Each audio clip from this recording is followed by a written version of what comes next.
Hello' everyone. আজি আমি তিনিচুকীয়াৰ সপৰিয়ালে এঠাইলৈ ফুৰিবলৈ যাবলৈ ওলাইছোঁ। ক'তনো যাম আপোনালোকক দেখাই আছোঁ, আহি থাকক। এয়া ড্ৰাইভিং ছিটত আছে মোৰ মিষ্টাৰ, এখেতে ড্ৰাইভ কৰি আছে আৰু তেওঁৰ কাষতে বহি আছে মোৰ মা আৰু পিছফালে দাদা, দেউতা, সৰু বা আৰু মই। বহু বছৰৰ মূৰত এনেকৈ ট্ৰিপত ওলাইছোঁ।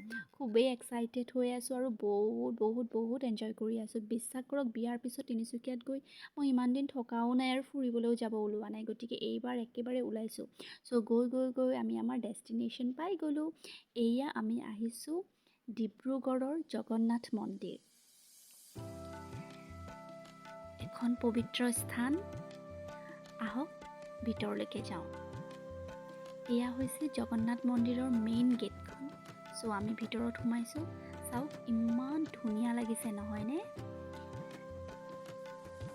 এক শান্তিৰ পৰিৱেশ আৰু চাৰিওফালে ইমান চফা কৰি ৰাখিছে। বহুত ভাল লাগিছে।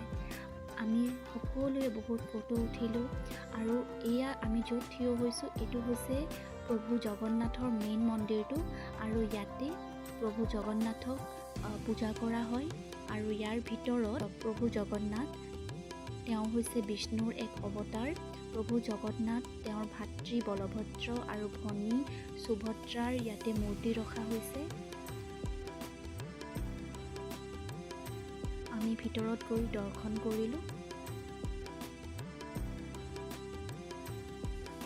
এক শান্তিৰ পৰিৱেশ সঁচাই। আৰু যিহেতুকে মোৰ দেউতা বিষ্ণুপ্ৰিয়া মণিপুৰী হয় আৰু আমাৰ কুলগুৰু হৈছে জগন্নাথ, গতিকে দেউতাই ইয়াতে আহি খুবেই ভাল পাইছে। আৰু এই জগন্নাথ মন্দিৰটো ইমান ধুনীয়াকৈ আৰ্কিটেক্ট কৰা হৈছে। ৱালত বহু দেৱ দেৱীৰ প্ৰতিমূৰ্তি বনোৱা গৈছে। এয়া দেউতা আৰু মায়ে ফটো উঠিছে আৰু ইয়াৰে চাৰিওফালে বহুতো দেৱ দেৱীৰ মূৰ্তি আছে। এয়া হৈছে নৱগ্ৰহ মন্দিৰ। ইয়াতে 9টা গ্ৰহক পূজা কৰা হয় আৰু মাজতে সূৰ্য দেৱতা আছে। আৰু চাৰিওফালে শিৱ মন্দিৰ, গণেশ মন্দিৰ, লক্ষ্মী মন্দিৰ, বিমলা মন্দিৰ, শিৱ মন্দিৰ, হনুমান মন্দিৰ, এনেকৈ বহুত মন্দিৰ আছে য'ত আমি দৰ্শন কৰিলোঁ।